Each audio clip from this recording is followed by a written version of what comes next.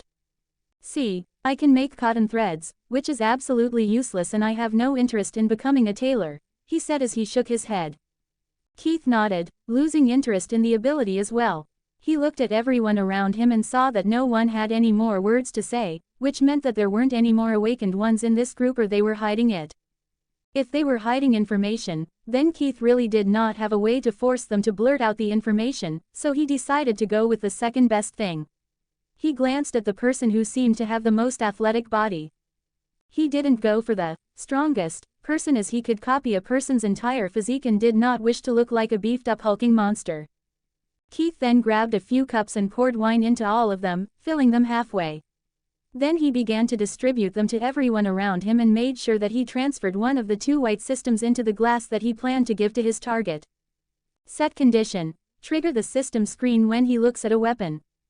Once the condition was set, he didn't have to worry about him being suspected and continued to be amicable with the soldiers until all of them were almost wasted.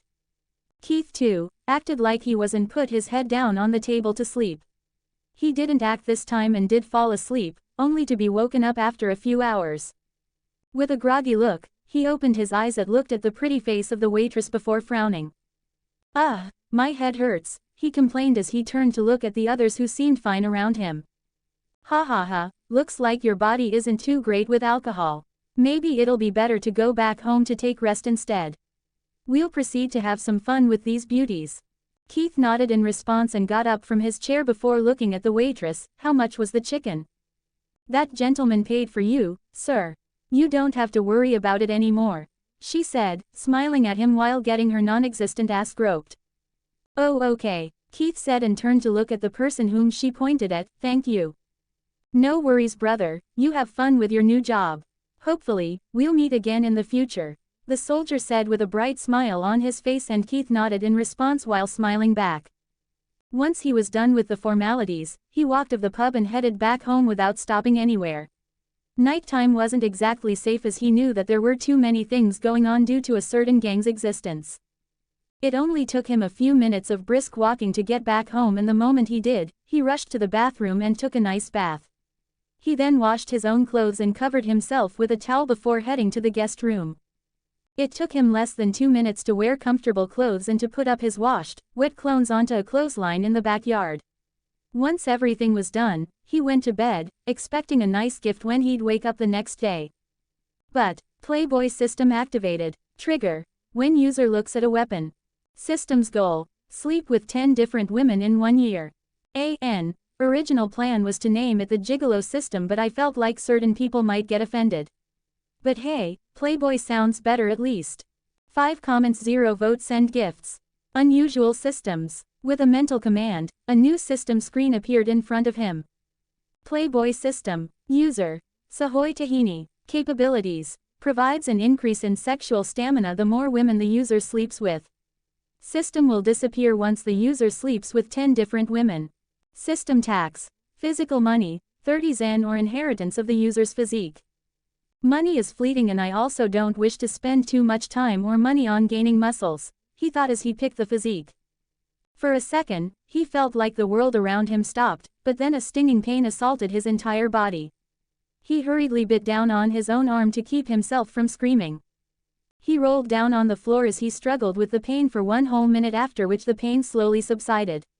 He lay down on the floor silently, panting as he thought about the changes in his body. In truth, there was no visual change other than the 1-inch increase in height, which now officially made him 6 foot tall. He hadn't just received the pain for nothing. He also got a tiny bit of new information about how the inheritance worked.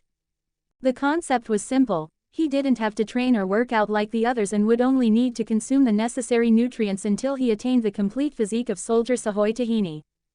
Great, just eat to build your body. Oh, how great this would have worked in my previous life, he muttered before chuckling and got himself onto the bed before drifting off to sleep.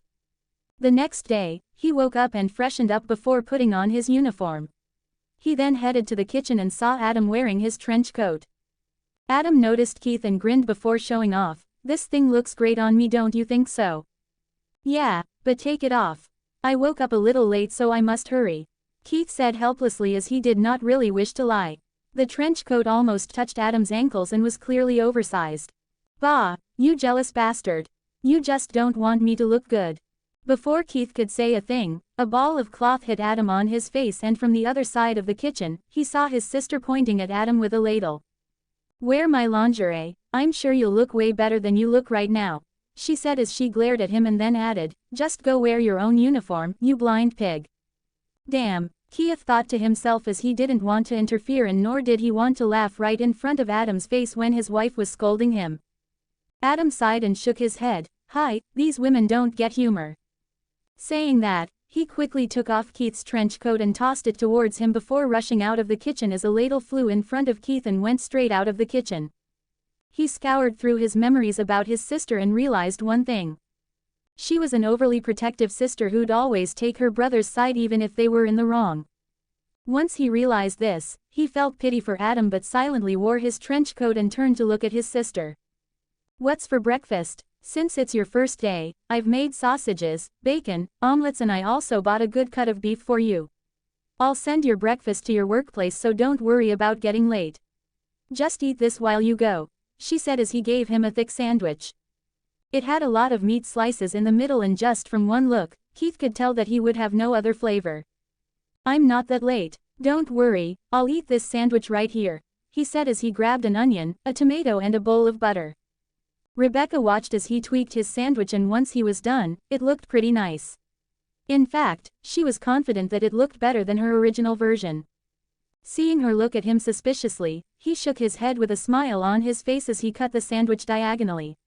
He then grabbed another small plate and placed one piece on it before giving it to his sister.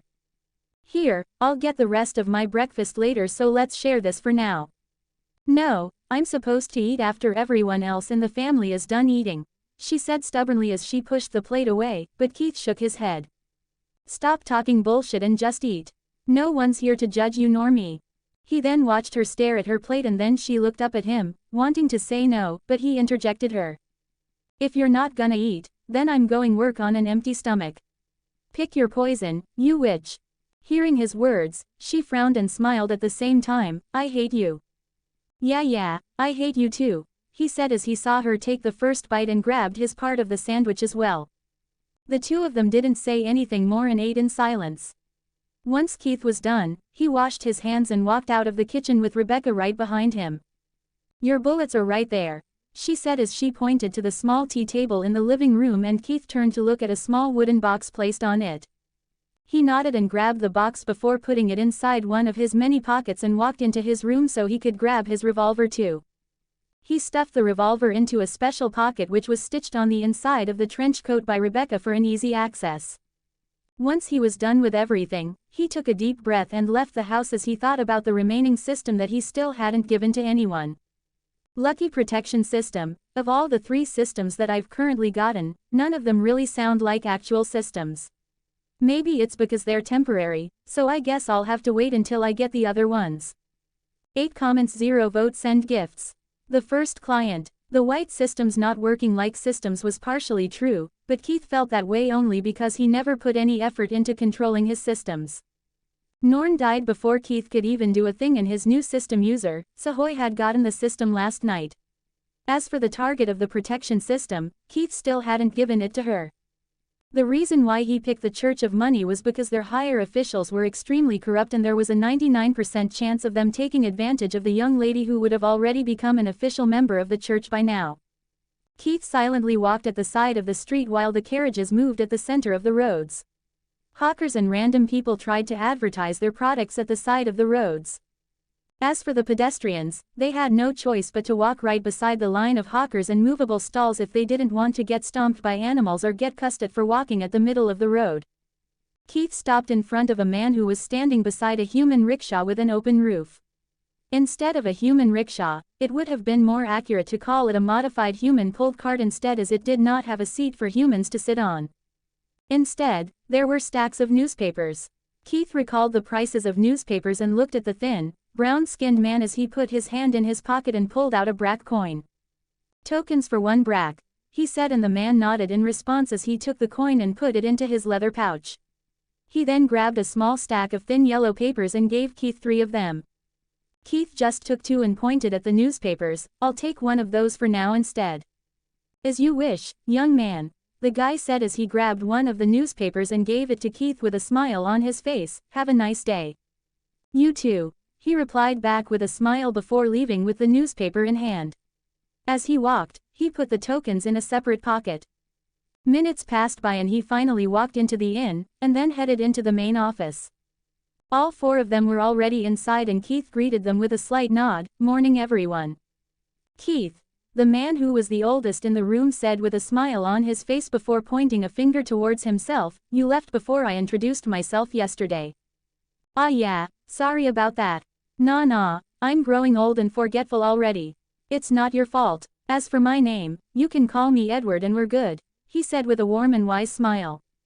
Amelia energetically quipped in, yeah, you can also call him Uncle Ed just like me. Yeah, I like the ring of it, Keith said, smiling. Brandon knocked on his table a few times, getting every single one of their attention. We have a client and we must meet them at their mansion. The pay is good, so expect a nice bonus, he said with a relaxed expression on his face before grabbing a piece of paper that was on the table. Our client this time is a baronet. Not a true noble, but hey, at least he's rich. Anyways, moving on to the main point, he says that he found this in front of his door yesterday, and along with this was a letter that said, "You're next." And well, the guy is currently lying on his bed with a high fever. He then grabbed something from his drawer and placed it on the table for everyone to see. Keith immediately recognized it, as this was the same exact circular object that he had seen the assassin place on Norn's body after killing him. Apart from that, his little finger began to twitch. He silently lifted his hand and balled his fist except that one finger so that everyone in the room could see. So this is the way you sense danger? Amelia asked curiously as her eyes stayed on his pinky. One of the ways, yes. The shaking of my finger means the lowest level of danger. If I feel my arms hurting, then that's the second level, and finally, when everything around me slows down including myself while only my thoughts move at a regular speed. Third level means that I'm extremely close to death. Second means that there's a chance of me dying and also includes the chance of getting injured. First one is simply just a chance of injury. It can range from 20% to 100%, but this does not mean death, he explained as he walked towards the table and looked at Brandon as he pointed at the item. Brandon nodded as watched Keith grab the item before dropping it onto the table immediately. Level 2. There's a high chance of this man getting attacked and there's a possibility of anyone getting attacked as long as they are in possession of this, Keith said as he rubbed his forearm and took a few steps backwards. Brandon nodded and turned to look at Edward, who stood up from his rocking chair. Well then, I'll explain how things normally work as we move. You'll also have to learn about everyone's awakened abilities too, Ed said as he walked towards the door, with Keith and the others right behind him. He looked older than everyone in the group, but just from the way he walked, Keith could infer that the man in front of him was extremely active. He followed Edward to a normal-looking carriage and got inside. Once he did, Edward began to explain. Let's start with me first, he said. I just have a regular physical strength enhancement. Nothing too serious, so I'm just slightly stronger than a regular human. As for Amelia, she's an interesting child. 2 comments 0 votes send gifts. Want a taste? She calls her power the princess of the night, but that's just her being a child. Her ability is categorized under mystic and basically makes her look more charming to the people around her during the night. It's easier for her to convince people to do the things she wants them to. As for Brandon, he's an elemental awakener. He grows extremely hard rocks on his body, but they're individually small, so it's still easy for him to move normally. It provides him with exceptional defense, and since his skin basically turns into stone, his punches hurt harder than mine. Clara is the most unique one among us. It's hard to categorize her ability as she summons a plain white glove. But whomever she touches while wearing this glove, will obtain protection from our goddess. Keith's eyes opened wide when he heard about Clara's ability. Not only due to the direct protection of the goddess, but because he recognized this ability from the novel itself. It was from a character who was a soft-hearted villain, and she was called the Shield of the Devil. Unfortunately, this character only got a screen time of 5 to 6 chapters before getting killed by the main character. The ability to grant shields to others, but there was nothing written about summoning gloves, he thought as he frowned, trying to remember more about this character. As he thought, the others joined the two in the carriage until it almost filled up. After a while, Keith gave up as he could not remember anything important about the character. She had no fan arts and nor did anyone like or dislike her, which tossed her into the ignored and forgotten category. Miss Clara, could you show me your... Before he could finish, he saw a glove appear on her hand. It looked like a white latex glove that doctors wore, but when he touched her hand, he could tell that it was silk. A physical glove, so you can grant the goddess's protection to anyone you touch with this glove? He asked as he shifted his attention from to gloves to her face. Yes, but there are limits. At most, I can grant protection to 5 people at the same time, but the more I concentrate on one person, the more layers of protection they get, she explained as her face slowly turned a light shade of red. Keith nodded and took his hand back before he went back to his own thoughts. The character written in the book never used different layers of protection, so he crossed Clara out as the chances of her being this character was now pretty low. But this changed when he heard her next words. Back when I was 12, the gloves I summoned were made of cotton. As I aged, these gloves went up to my elbows, and when I turned 20, they came back to my wrists, but the material changed to silk. I'm 24 now, and from the past 4 years, the thickness of the gloves has been decreasing. Keith didn't show any sort of emotion other than slight curiosity. That's interesting. I'm guessing that the potency of the goddess's protection also increased as time passed. Yes, it did, she said, her smile so charming that Keith had to force himself to look away. Skin as pale as a ghost. I clearly remember this description of that character.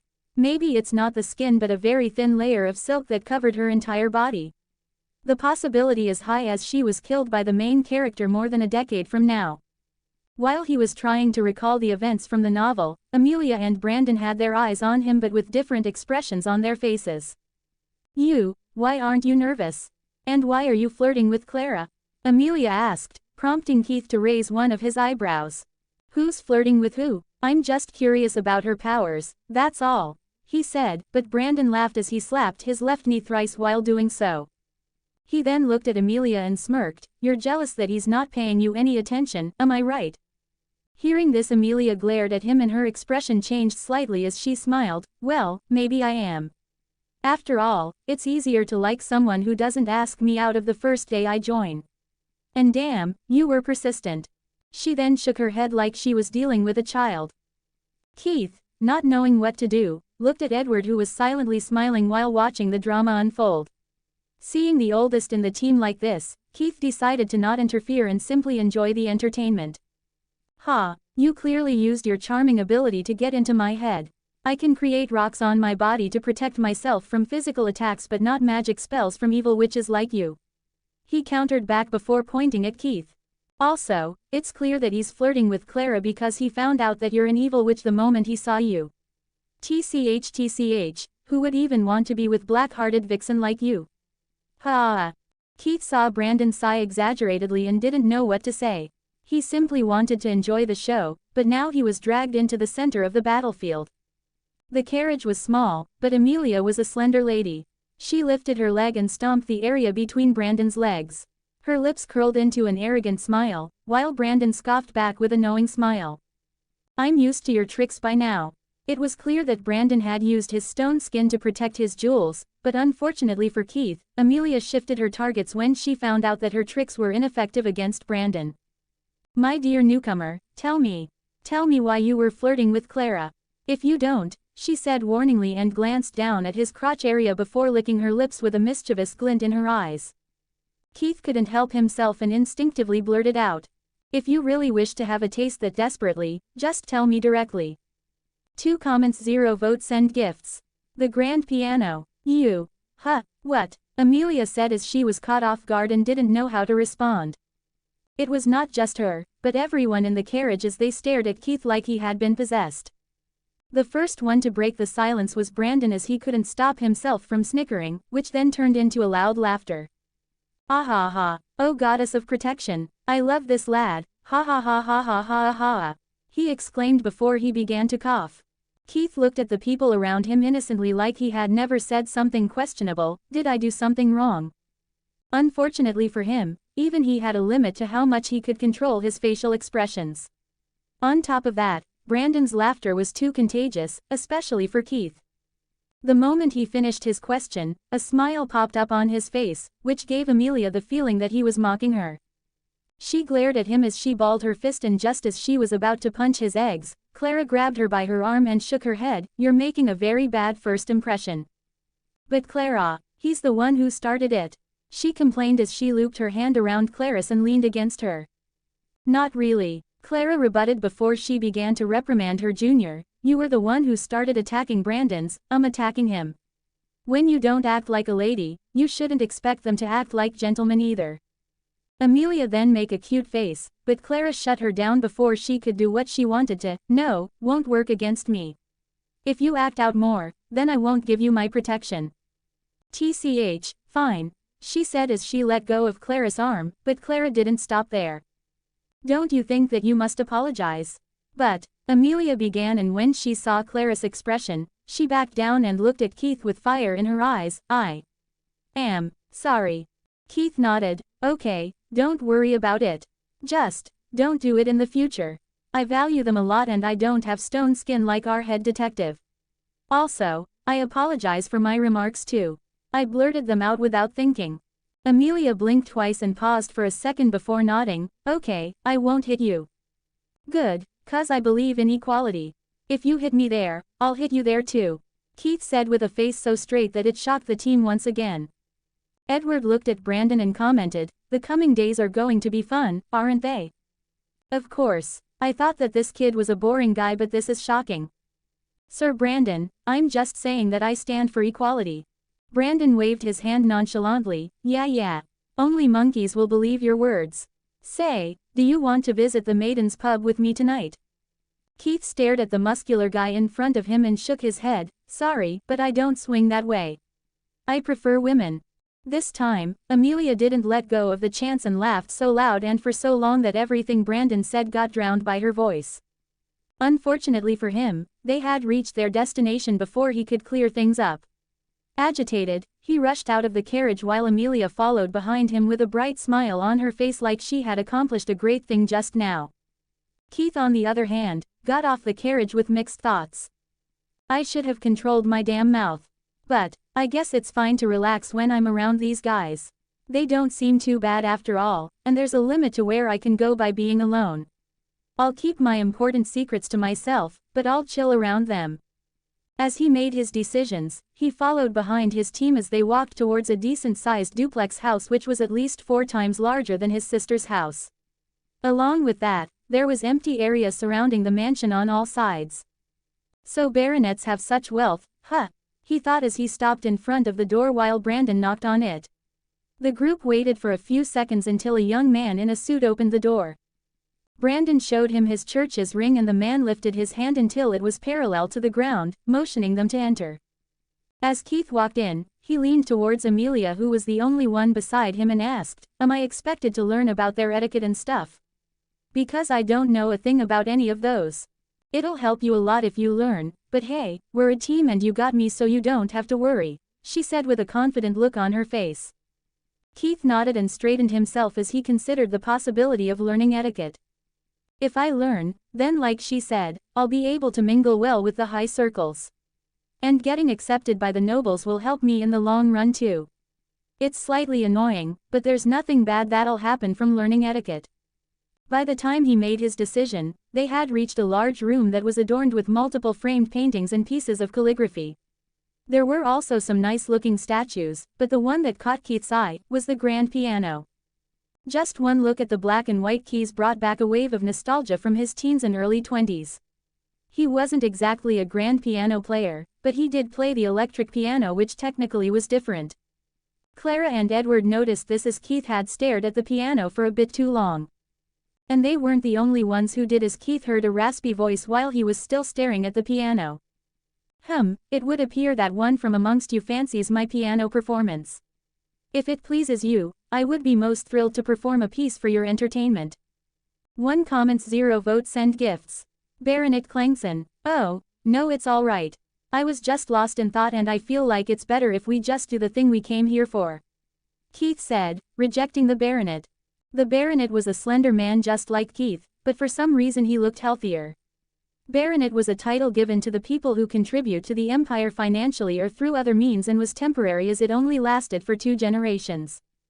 Unlike baronets, the other noble titles were technically permanent and could be passed down to their respective kids indefinitely. The titles that fell into this category were Baron, Viscount, Earl, Marquis and lastly Duke. Their importance and power went up from the left to right, with the Duke being only below the royal princes and princesses. If you insist, the man said as he pursed his lips, clearly unhappy with Keith's response, but Keith didn't care. Brandon took a step forward and gave him a slight bow before standing up straight. Well, my subordinate is right. It'll be good for all of us to just get to our job, and if I may ask, did you offend or antagonize someone in the recent times? The baronet watched Brandon take out the circular object with a paper and nodded.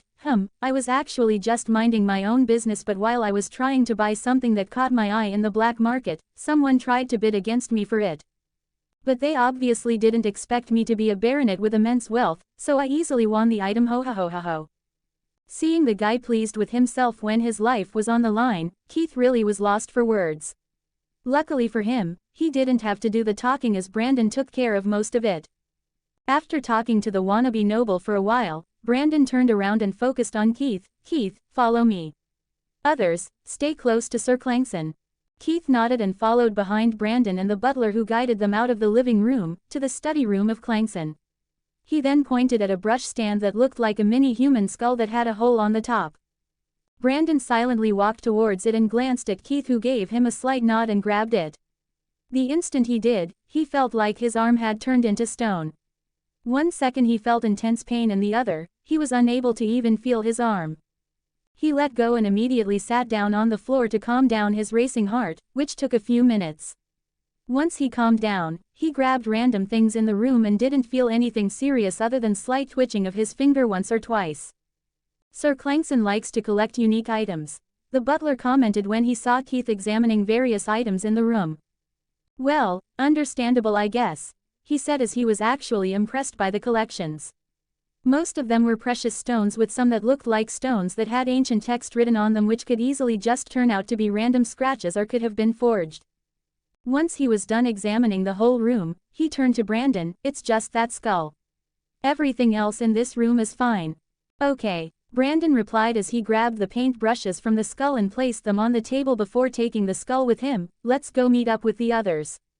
Nodding in response, Keith followed the head detective, but as they were on their way, Brandon began to speak. "Usually, the entire team doesn't go out for a single mission, so I want you to keep this in mind. It's either 2 or 3 for one client, but you got lucky as we got a baronet. He promised to pay more, so the church ordered the deployment of everyone. Usually, it takes us more than just a day to keep someone protected, as we don't really know when they'll get attacked. Try to learn as much as possible from this one." "Understood, Sir Brandon." I got a letter from an old friend of mine which said that a certain someone from our church was gifted a revolver by him," Brandon said as he placed his arm on Keith's shoulder. "Learn how to use that thing as soon as possible. I'll put you in a night shift with Amelia, so use your free time until noon to practice and then try to sleep. We don't need you sleeping in the middle of your shift." Keith nodded, but then he realized something. "But Sir Brandon, both me and her do not exactly have combat-oriented capabilities." "Oh, you don't know her, do you? Well, just do as I say and someday, you'll find out. Actually, since you'll be sharing a shift with her, it'll be soon." After saying that, he didn't elaborate, but Keith understood what his words meant. If 2 people with combat-focused awakened abilities put someone with non-combative ability on Keith's team, then it only meant 2 things. One was that she was extremely strong even without a combat-oriented ability. Or Brandon was just messing with him by putting him in the same team as the devil. Nonetheless, he didn't throw away the possibility of Amelia being strong. But there was one thing that contradicted this, and that was her weekly salary. Even though he had doubts, he didn't say it out loud and instead kept his thoughts to himself, as he could just confirm his theory by observing when the time comes. The 2 of them met up with Edward and the 2 ladies in the kitchen. The 3 of them were sitting at a long dining table along with Clankson and his family, which consisted of his wife, 2 concubines and then a total of 5 kids, all of whom were of different ages. As for how Keith figured out the wife and concubines, it was from their accessories. Married women wore an engagement ring on their ring finger along with a necklace that has at least 1 emerald embedded onto it. When it came to concubines, they only wore necklaces, but these were different as they had garnet embedded into them instead of emerald. 1 comments, 0 votes. Send gifts. Spoiled daughter and noble etiquette. As for the reasons why they picked these 2 stones, Keith really did not know, as it was never mentioned in the novel, and since it was a concept more prevalent within nobles, the old Keith was also not exposed to knowledge related to this. Polygamy was common in the Empire, and this went both ways. Females could have multiple male partners, or males could have multiple female partners. But there was one thing that was common between the 2. If a female decides to have multiple male partners, then her male partners would be forbidden from getting sexually involved with another woman. This went both ways, and it was more accurate to call it a law of the Empire, more than calling it forbidden. Usually, it was the commoners who would take the role of concubines or a paramour, the male counterpart of concubine, after the true meaning of paramour slowly changed through history from being a secret lover to an official lover. To sum everything up, it was usually the rich and powerful who had multiple partners. And among these, it was mostly men who went after harems, as they were relatively free in terms of social standing in the Kazakh Empire. Keith silently followed behind Brandon and sat down beside Edward, who was furthest from the main chair where Clankson was sitting. Brandon, on the other hand, took the seat that was right beside the baronet, as it was left free specifically for him. One of the maids walked towards him and in just a few seconds, set up a plate of food for him, which was basically just cut up bread along with meat and vegetable stew. He glanced at Edward, who hadn't touched his food yet, and then looked at the others. Out of the 5 of them, only Amelia was the one who confidently ate her food along with the nobles of this family, and based on the way she ate and the way the nobles did, Keith had a feeling that she was a noble, but of a higher standing. He leaned towards Edward and whispered, "Is Amelia a noble?" "She was. Then she slapped one of the royal princes when she turned 19 and her family disowned her. It was done out of necessity, as that prince was spoiled, and his mother, the queen, was very supportive of all of his actions, so her father had no choice. She then joined our church, and one of our archbishops had to move for her sake. In just one night, the prince changed his mind, and so did the queen. Unfortunately though, her father never took her back. Keith nodded as his view of Amelia changed drastically. As a reader, he knew how bad it was to live as a noble, especially as someone good-looking, as the royal family members were a bunch of horny dogs. This was the same for the neighboring countries and kingdoms too, except a select few people. While Brandon talked to Clangson, Keith silently listened to their conversation until he felt something touch his leg. He looked forward and saw a young girl who was barely 8 years old eating silently. The table was too wide even for an adult to be able to reach Keith's legs, which only meant two things. One was that there was someone under the table, and the second possibility was that someone at the table or one of the maids in the room was an awakened.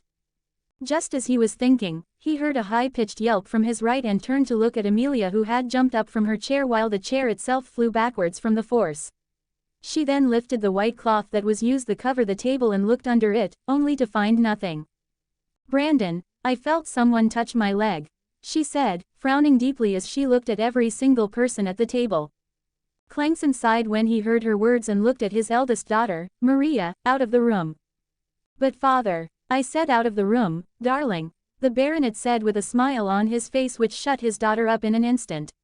Feeling embarrassed, she left the room with her head hung low while Amelia glared at her back. Unfortunately for Clangson, she didn't let the issue go and pressed for an explanation. "Baronet Clangson, is this how you teach your kids to behave when you have guests at your home?" "Miss Detective, I apologize. I was too doting, as she was my only daughter back then and now she's too spoiled. It's too late for me to do anything about her, but the rest of my kids are well trained in the mannerisms of nobles," he said, trying to explain himself, but when he saw that Amelia's frown deepened even further, he placed his fork and knife on the table. "If you've been hurt by my daughter's actions, then I apologize. As a token of apology, will it be fine if compensate you with a thin stack of Zen?" Keith saw the disgust on Amelia's face grow further, but Clara and Brandon both grabbed her by the wrist, which seemed to work really well when it came to calming her down. "Sure," she said one word and turned to look at the maids. "Will someone bring me back my chair? Or did this baronet not teach you guys anything?" "We're sorry, madam," the one who looked like the head maid stammered as she hurried over and brought her back the chair. The rest of the meal was eaten in silence until the baronet and his family were done. They silently left after telling Brandon's group to have their fill. And the moment they left the room, Brandon dug into his food like a hungry bear before turning to look at Keith. "Kid, don't let go of this chance and eat until the food fills up to your throat." Keith nodded and looked at Amelia. "Can you teach me the etiquette, I mean?" 1 comments, 0 votes, send gifts. Norn's death. 2 hours later. There was still a lot of food on the table, but Keith, Brandon and Edward were done. They'd eaten so much that they didn't really feel like moving. Clara, even though she was usually silent, spoke up. "Keith, you're so thin, but you ate so much, just how?" "Well, I usually only ate bread and drank some soup or water. Sue, I just ate and now the only thing I wish to do is sleep," he said as he patted his bulging belly. It wasn't that the food was tasty. Compared to the stuff he ate in his previous life, this was categorized as flavorless 1 out of 10 food. The only reason he stuffed himself was because of the meat and all the nutritious food on the table. Even though it wasn't tasty, as long as it helped him boost his physique, then he would force himself to eat it. Brandon let out a grunt as he got up from his chair. "Keith and Amelia, go and get some rest until evening. You two will be on the night shift. Oh, and Amelia, take this kid to the church's practice range and teach him how to use a revolver." Amelia looked surprised when he heard Brandon's words, and so did the other two in the team. All of them shifted their attention to Keith, who lazily put his hand inside his trench coat before pulling out his revolver. "Oh wow," Clara commented while the other two nodded in response. Brandon, on the other hand, didn't stop. "Fun fact, guys, this guy is the brother-in-law of Adam Brown." "Ah, that guy," Amelia said as she gave Keith a pitiful look while shaking her head. "Anyways, let's go, lazybones. I'll teach you how to use this weapon, and in return, you must pay me in bullets. I charge 5 bullets per day." Seeing her change the topic cheerfully, Keith nodded as he planned to ask her more about Adam later on. He got up from his chair and let out a grunt before walking out of the room, with Amelia following right behind him. As they walked out of the house, he turned to look at her. "Hey, will it be fine if we take a walk? I feel like if I sit down one more time, I won't be able to get back up." "Sure," She readily agreed as she slowed down her pace to match Keith's. Seeing that she didn't plan on talking, he decided to deal with other special matters and imagined the soldier he had last night. The moment he did, a translucent screen popped up in front of him. There's no need for anything complicated right from the start, he thought as he made up a simple quest and sent it to Sahoy, who was the user of the system. Quest delivered. Quest details. Have sex with 3 women in a week. For each extra woman you sleep with after reaching 3, you'll get an additional reward of 5 brax. If you reach 10 under the time limit, you'll receive an extra zen on top of 5 brax. It was pretty pricey, but to Keith, it was a small price to pay if he could get Sahoy to hit the limits of the system. As for whether the guy would be able to do it in under a week or not, was a different matter altogether. As he closed the system screens that were in front of him, a new one popped up with a warning message. Failure in delivering the promised rewards will result in the return of the tax you've taken from the user. He silently stared at it for a few seconds before closing it. Well, not like I ever planned on scamming people. As the two of them walked, Amelia finally spoke up. Do you respect your brother-in-law? Well, I didn't really interact with him a lot, but so far he's been a great help. Is there something wrong? He asked, trying to probe her for information. Unfortunately for him, she just shook her head. Not really. Anyways, you should expect a lot of clients knocking on our doorsteps from now on. Is there a reason for that? Don't tell me that some kind of mysterious political war is brewing up in our Aubberg district. No, nothing like that happens here. In fact, it's the exact opposite. We don't have many noble families here, and even the Empire's squadron of soldiers that reside here are among the worst of the worst. Due to this, there have been gang wars for the past 4 decades, but now, there's only 2 left. There is news that yesterday night, the leader of one of the 2 gangs was poisoned and killed. Apparently, his people took him to the Church of Medicine, but they were unable to bring a dead man back to life. Once his death was confirmed, his younger brother took over as the leader, and this one is a psychotic man. He's done a lot of evil deeds, and unlike his brother who cared for his people, this guy only cares about usurping the Aubberg district and gaining full control. If it gets to this stage, then the churches will have to step in. Which means that we must do it too. I really hope that something like this doesn't happen, he said, but on the inside, his thoughts were churning as he connected the dots. When Norn died, Keith didn't exactly get a notification about the accomplishment of revenge, as the gang's leader hadn't died yet. On the other hand, if he was poisoned, then the scenario made more sense, but it still didn't make much sense to him, as he felt like there was some inconsistency in the poisoning story.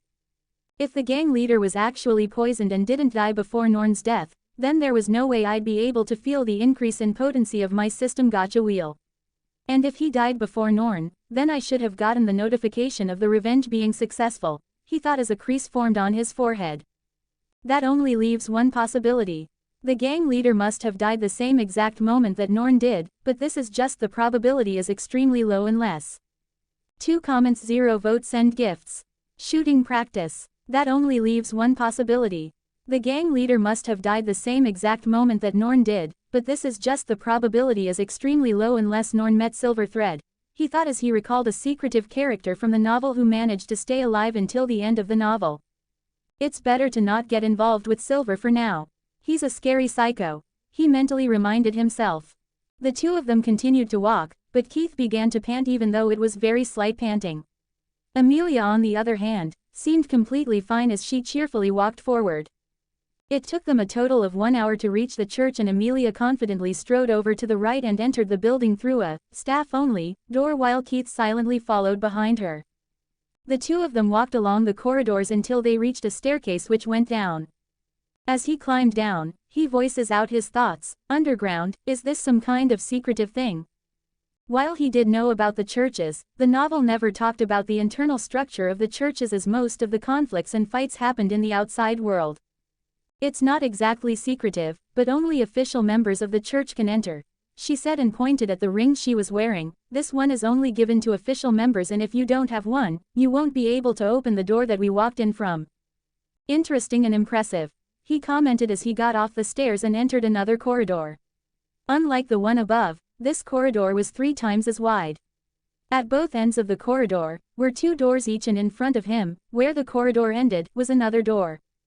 In total, there were only 5 doors, but the corridor itself was about 500 meters long.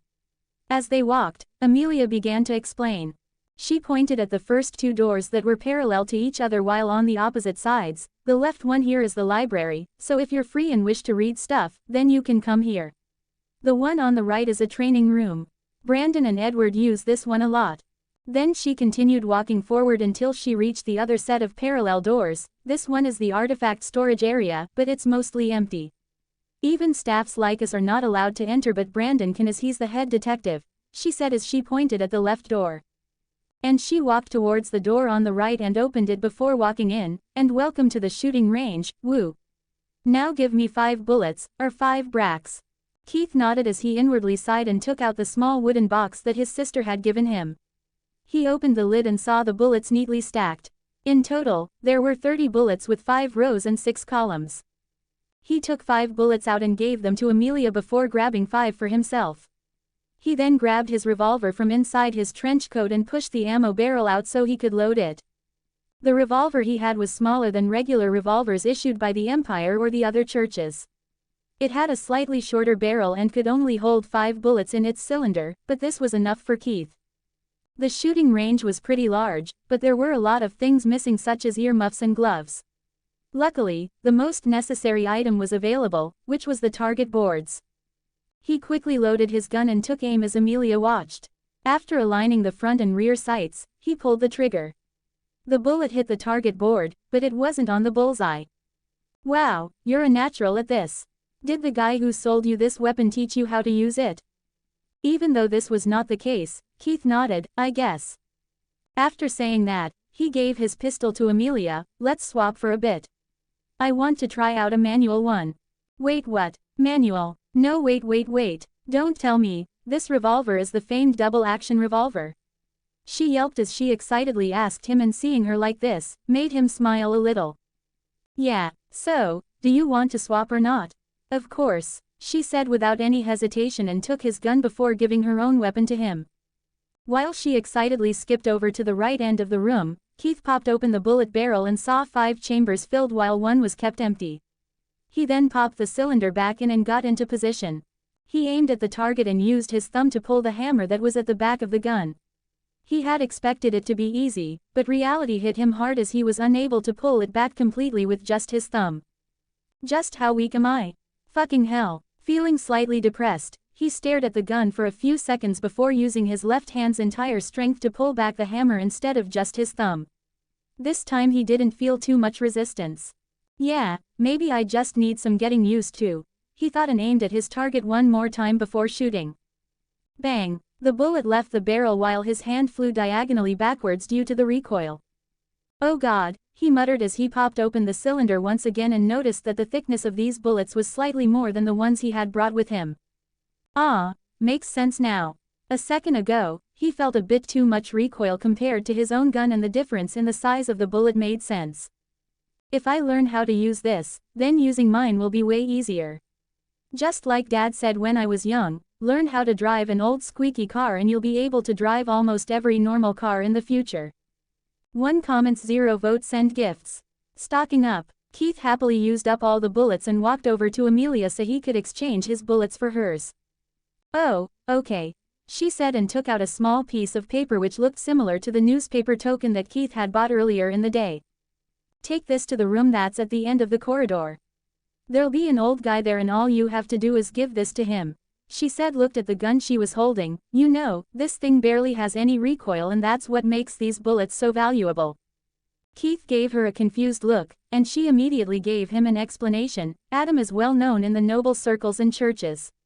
The bullets that he produces have extremely low recoil, which makes them very useful in the hands of experienced shooters. If someone finds out that we're using them to practice, they'll curse our ancestors. She then let out a chuckle, but that's the advantage of having connections. If you give your bullets to the old man in that room, he'll give you double the amount of same-sized bullets. Thanks. He then walked out of the shooting range and went straight to the end of the corridor before knocking on the door. Come in. He heard a voice and walked in. Just like Amelia had said, there really was an old-looking man, but he was way too short. He seemed youthful, but his wrinkly face just made him look old. Ha ha ha ha, you don't have to stare so hard, he said as he laughed, and the next second his skin moved and began to straighten up until it wasn't wrinkly anymore. This just stayed for 2 seconds before his skin turned wrinkly again. The guy smiled at Keith and said, "Just a side effect of having the ability to change my facial appearance.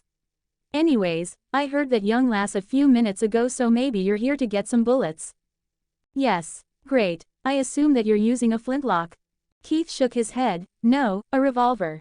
The bullets that I need are the ones that Amelia usually gets, but I also do need the ones that follow the Empire's standards and measurements." After saying that, he took out the box of bullets that he had and emptied it into his palm before handing over all the 20 remaining bullets to the guy in front. "My brother-in-law is Adam and these bullets were made by him. In exchange, I wish to have 36 of the bullets that Amelia's revolver needs and 4 of the same size as these," he added as he put the empty box back into his inner pocket. You really must learn the names of these bullets, you know. But before that, I must introduce myself. I have given up my actual name and currently go by storekeeper. As for the names of these bullets, it's based on where the bullets originated from or their destructive effects. The ones that War Church uses are basically just called the War Church's bullets as they're only produced by the War Church. The Empire's bullets are called the Kazakh bullets, and the ones that Amelia uses are actually the Hunter's bullets as they're mostly used to hunt animals. The revolver she uses is also a hunting variant of the Empire's revolvers, but here's a fun fact. The Empire actually never made the weapon. The one that she carries is actually an artifact that she received through her dead grandfather's will 2 years ago. The hunting bullets are mostly used in hunting rifles, but her weapon is just a miracle. Keith listened to everything and nodded. While these bullets did have their own native names, the author of the novel had used normal terms such as 9mm, 10mm, etc. so that the readers didn't get confused. Even Keith hadn't paid too much attention to the native names, and now it bit him in his back. "Understood," he said, nodding as he digested the information, which was actually very easy to remember. The Kazakh bullet was basically the 9mm Luger that was most commonly used bullet round in his old planet. The Hunter's bullet was 10mm, which had more recoil and power. It was the War Church's bullet that was more unique. Compared to 9mm Luger, which had the diameter of 9mm and length of the case is 19mm, the War Church's bullet had a diameter of 8mm but the length of the case was at 25mm. This change allowed their bullets to have almost equal kinetic energy compared to the 9mm counterpart. But in Keith's eyes, the 9mm was still better as it had more diameter, which meant more damage area. After he made the calculations in his mind, he got a better understanding of the 3 types of bullets. He watched the storekeeper take a step back from the table that was between them. He walked towards one of the shelves and grabbed 2 boxes before bringing them to the table. 36 Hunters and 4 Kazakh bullets, he muttered as he grabbed 4 bullets from one of the boxes, and then he began to slowly count up to 36 of the thicker bullets before putting them all in a group on the table. "Do you need anything to carry these in? Or will you just put them in your pocket?" Keith looked at the bullets and said, "I'm just practicing, so I'll keep them in my pocket." As he filled his outer pocket with the bullets, he thought about the money he had, which was 11 zens and 32 bracks in total. After thinking about his money while looking at the box of bullets in front of him, he made up his mind and took out a silver zen note that had the number 1 printed on it along with a big-nosed man's face. Then, he grabbed a big 10 brack coin from his leather pouch and placed it on the table along with the 1 zen note. "By the way, I forgot to ask. How much does each bullet cost?" 2 comments 0 votes send gifts. Adam's true limits. Keith practiced his shooting skills and got used to the recoil of the Hunter bullets before swapping weapons once again. He put his gun under his trench coat and left the church feeling confident about his shooting skills when it came to stationary targets. "I'm not really sleepy, so I guess I'll go visit the Money Church," he thought as he walked along the road. Unlike the other churches, the Money God's believers had a strict hierarchy, so he was confident that he'd be able to meet her as long as her awakened ability wasn't too important. A few minutes later, he silently walked into the church and looked at every single helper nuns whose main job was to keep things clean in the church and to help people who come to the church with minor things. But after looking at almost 20 nuns and monks, Keith frowned. Not here. Did she really have a great awakened ability? he thought, but then he walked to the confessional and talked about his brother joining the gangs and how it's been negatively affecting him. All of it was bullshit, but he continued blabbering for almost 5 whole minutes and stopped the moment he saw a familiar face. It was the same young lady he had seen a day or so ago, but she wasn't wearing the regular nun clothes. Instead, she wore a pure white tunic instead. Regular nuns wore a 90% black tunic with some parts having white, like the ends of their sleeves. This was the case with every single church. The higher-ranking nuns like the priestesses wore pure white ones instead. So, it's like this, huh? Well, it's a good thing that she wasn't taken somewhere else, he thought as he began to act more and more depressed while also getting louder, which easily caught the girl's attention. After spouting even more bullshit for an extra minute, Keith took out a 5 brack coin and stopped right before putting it in the donation box. TCH, this person in the confession booth didn't help me at all, he said out loud and put the coin back inside his pocket, but just as he was about to leave, he heard a sweet voice from the direction where he saw the girl at. My child, if you desire, we can retire to a more private sanctuary where you may confide in me. Share your burdens without hesitation, for I am here to offer solace and guidance. Keith turned to look at her, spoken like a true priestess, even though I'm kinda older than you. You're a priestess? The girl simply smiled and didn't say anything. Seeing this, Keith shook his head and took out the 5 brack coin instead. Oh priestess, I feel like my soul has been healed by your presence already. Please take this measly offering from me, he said as he gave the coin to her and left with a smile on his face. Before exiting the building, he turned back and saw her holding the coin that had a slight glow to it. Then, with a slight smile, he left the place and headed back to his sister's house. On his way, he gave out a mental command. Set condition, trigger the system the next time she is sexually involved with anyone. He gave out a command as he recalled the thing that most nuns were of the money church did. And that was to get money by sleeping with believers and higher-ups for money. This was the most common method employed by both the male and female members of the church, as the act did not need any monetary investment. Once he got back home, he went straight to bed after asking his sister to save the food she made in the morning for him so he could eat it at night. Asterisk asterisk asterisk asterisk asterisk asterisk asterisk asterisk. After 2 hours of struggling to sleep and 5 hours of disturbed sleep, Keith woke up with a grumpy look on his face. He smacked himself with a cold mug of water and put on his uniform before he sat on his bed with the revolver in his hand. He had bought a lot of 9mm rounds, also called the Kazakh bullets, from the storekeeper. In total, with the 1 Zen and 10 bracks, which was just 30 bracks, he had bought himself 30 bullets. The thing that was most surprising here was that the hunter bullets cost only half of the Kazakh or war church's bullets. And the reason for this was simple. It was easier to buy hunting rifles compared to revolvers. Due to this, even the cost of the bullets was less. Unfortunately, the church's exchange policy when it came to Adam's bullets was that for every bullet, the storekeeper only had to give out 2 of any regular bullet. While Keith felt like he was scammed, he didn't feel too bad as it was just 20 bullets worth. He then grabbed the box of bullets and inserted 4 of them into his gun before stashing the rest back in his pocket. Once he was ready, he headed to the kitchen and ate all the food before leaving. But just as he was wearing his shoes, his sister rushed towards him and stuffed a package that was covered in paper and tied with a thread. What's this? Just take it and go. You told me that you used up all the bullets for practice, right? She said and patted his back. Keith simply stared at her silently. If only I had someone like her in my previous life. Oh well, what's done is done. Thanks sis, but just how many did you save up until now? I thought that Adam was supposed to give away his bullets to the Empire. Rebecca nodded. Yeah, but it isn't compulsory. He'll be forced to provide them bullets when it's wartime, and now, it's peaceful. Anyways, the Empire thinks that he can only create 12 bullets a day, but in reality, he can make 30 each day. This is boosted to a total of 40 if he makes love, but it only works once a day. Quote. The black market. Keith headed back to the baronet's mansion and saw that Amelia was already there, talking to Brandon and Edward right outside the gates. Hey guys, good evening. Keith greeted them. Look who's here, you're too early by the way. Edward commented when he saw Keith walking towards them. Keith nodded. Well, it was hard to sleep when I already slept last night. Anyways, I simply have to keep watch outside the baronet's room, right? Brandon shook his head, not really. We let you go early, but now that you're here, there's something you must do, he said and paused for a second before continuing.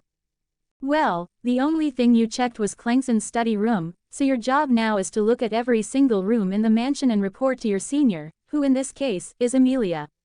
Just tell her if you find something suspicious.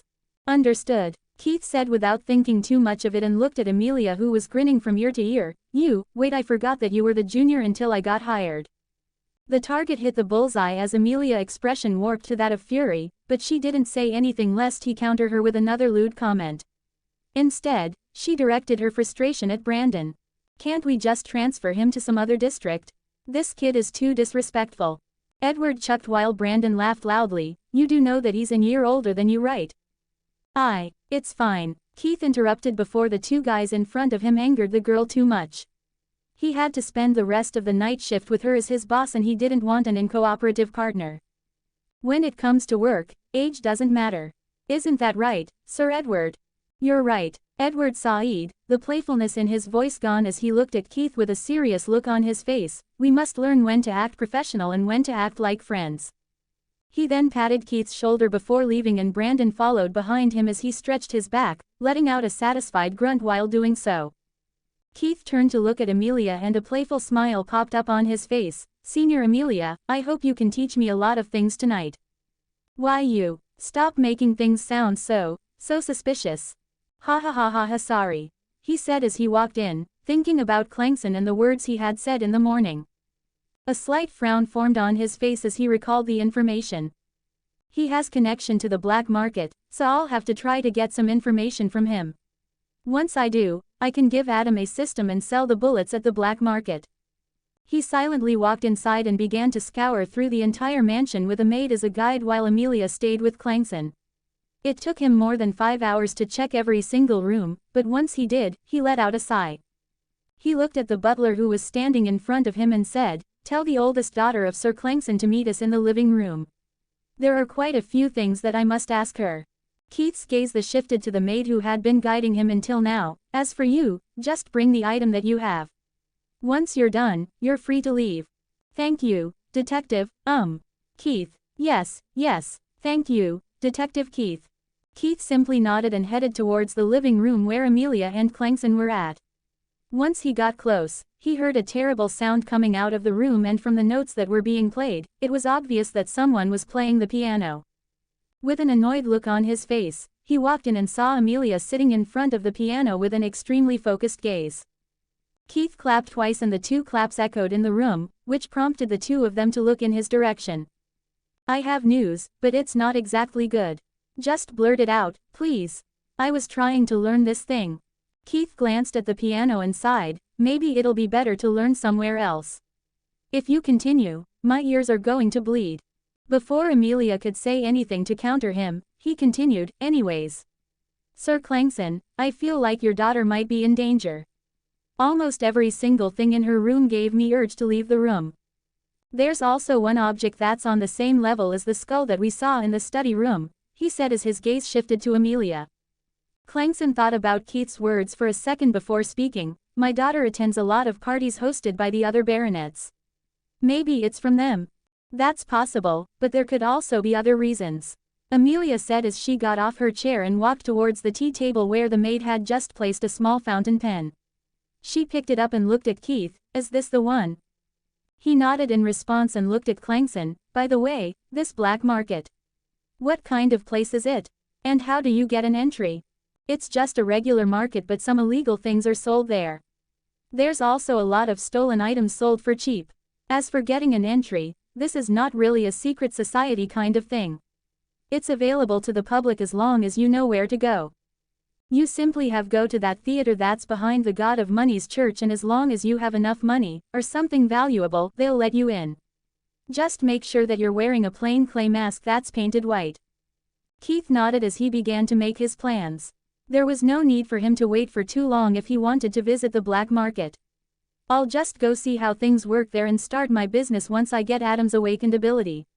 Next chapter. God of Systems, Maker of Heroes and Villains. Potaatoo. Enjoy this book so far. Sign in to find out more. Sign in later. God of Systems, Maker of Heroes and Villains Chapter 25 Adam's True Limits web novel.